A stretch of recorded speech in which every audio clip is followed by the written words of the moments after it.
Hallo und herzlich willkommen zum YouTube-Channel der V8 Lounge. Ich möchte heute das Thema Lenkung bei der Corvette ein bisschen näher beleuchten, und zwar im Besonderen das Lenkgetriebe. Es gibt bei der C3 verschiedene Gründe, warum die Lenkung Spiel hat, beziehungsweise auch dieses Lenkspiel, diese 2 cm nach links und rechts, dieses schwammige Fahrgefühl, können verschiedene Ursachen haben. Eine dieser Ursachen ist hier im Lenkgetriebe selbst zu finden. Ich kann das mal gerade zeigen. Also das hier ist ein Standard-Lenkgetriebe, wie es in den späteren Baujahren verbaut wird, 78 bis 82. Aber die Lenkgetriebe von den Baujahren davor sehen identisch aus und sind auch nur in Details unterschiedlich zu diesem Lenkgetriebe hier. Es ist grundsätzlich zu sagen, bei der C3 haben wir es nicht mit einer Zahnstangenlenkung wie bei heutigen Autos zu tun, sondern wir haben da noch eine Kugelumlauflenkung, also eine Recirculating Ball Steering, also eine, wie gesagt, Kugelumlauflenkung, und dementsprechend ist das Lenkgetriebe auch nicht so aufgebaut, wie man das jetzt von heutigen Fahrzeugen kennt, sondern eben noch von der Bauart wie in den 70er Jahren und eben auch Anfang der 80er noch.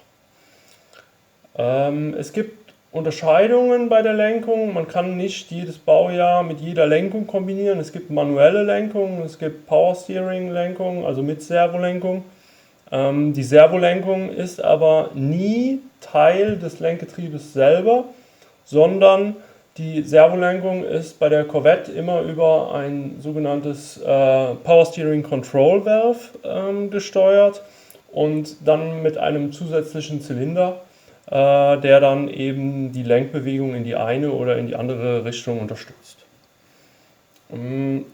Heute das Thema mit diesem Lenkgetriebe ist an der Tagesordnung, weil die Lenkstockwelle, also der Sector Shaft, hier in diesem Bereich erhöhtes Spiel hat. Das heißt, man kann den hier in der Lagerung bewegen, und das führt natürlich dazu, dass, wenn man nach links lenkt, erstmal die ersten 2 cm ins Leere gehen, weil dadurch eben dann dieses Spiel hier erstmal ausgeglichen wird, und in die andere Richtung genau dasselbe. Also das heißt, wenn eine zweite Person am Lenkrad lenkt und eine andere Person unten den Pitman-Arm festhält, kann man oft sehen, wenn hier bereits Spiel vorhanden ist. Hier unten in dieser Führung sitzt eine Buchse, und darin sitzt eben hier der Sector Shaft mit dem Pitman-Arm, also dem Lenkstockhebel, und wir werden das jetzt zerlegen und ich zeige euch die einzelnen Schritte. Der erste Schritt dazu ist das Lösen hier dieser großen Sechskantmutter. Dafür nehmen wir am besten einen Meißel oder einen Schraubenzieher, einen großen Schraubenzieher, und versuchen hier diese Mutter mit einem großen Hammer, genau so, zu lösen, und wenn wir Glück haben, kann man die dann abdrehen.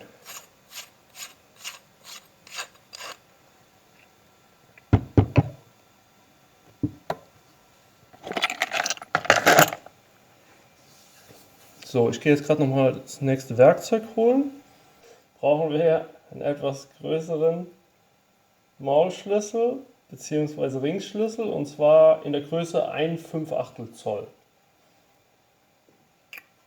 Damit können wir hier diese große Sechskantmutter lösen, die sich hier vorne am Wormshaft befindet, beziehungsweise die das Eingangslager zusammenhält und eben auch die Vorspannung auf das Eingangslager festlegt.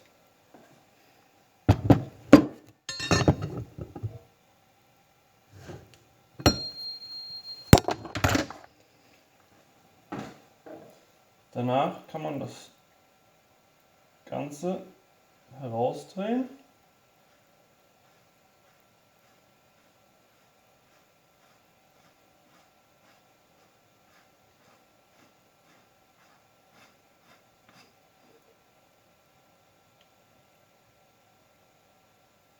Und zerlegen. Und hier ist jetzt die Fettfüllung und das Eingangslager zu sehen. Da im Inneren sieht man den Warm Shaft.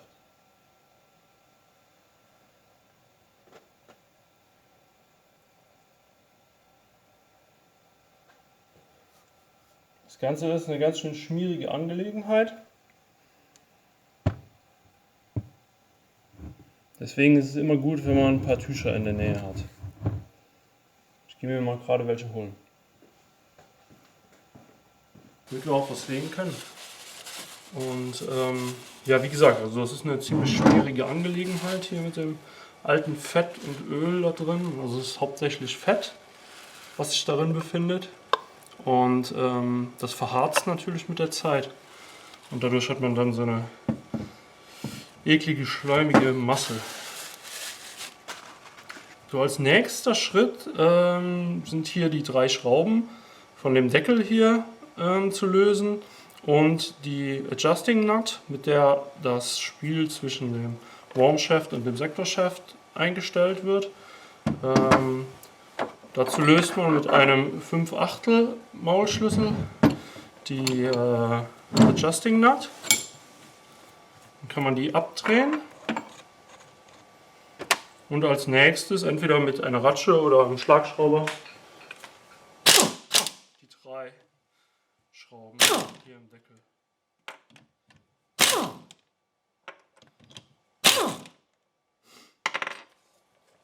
Als nächstes kann man dann diese Einstellschraube hier mit einem Schlitzschraubenzieher, ich halte das mal gerade in die Kamera, langsam gegen den Uhrzeigersinn herausdrehen. Oh ne, ich habe mich geirrt, es ist im Uhrzeigersinn. So wie man es eigentlich auch erwarten würde, also alles gut.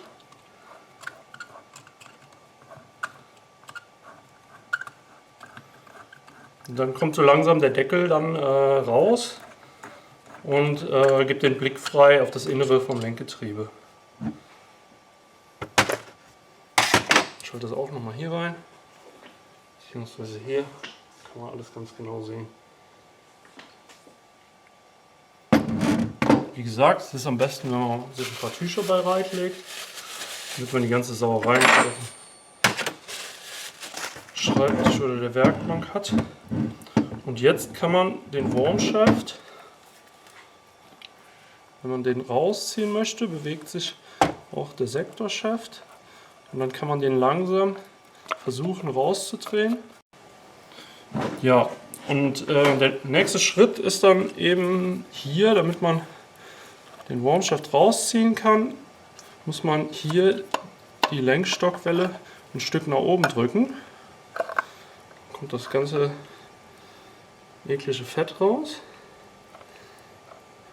Kann man den ein bisschen drehen, kann man den ablegen und im Anschluss dann diesen herausziehen.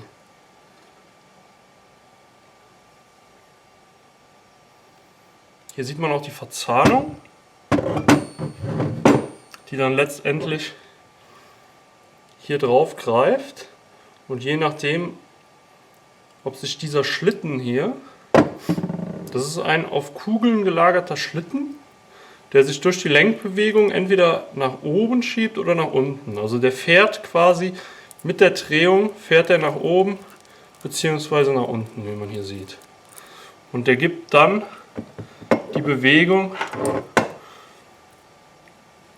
auf diesen Schaft weiter. Ja, und jetzt haben wir eigentlich die Hauptkomponenten von diesem Lenkgetriebe zerlegt. Einmal das Gehäuse, die Eingangswelle bzw. Warm Shaft und die Ausgangswelle, den Sector Shaft. Okay, ich werde das Ganze jetzt mal ein bisschen sauber machen und dann können wir uns das mal in Ruhe im Detail anschauen.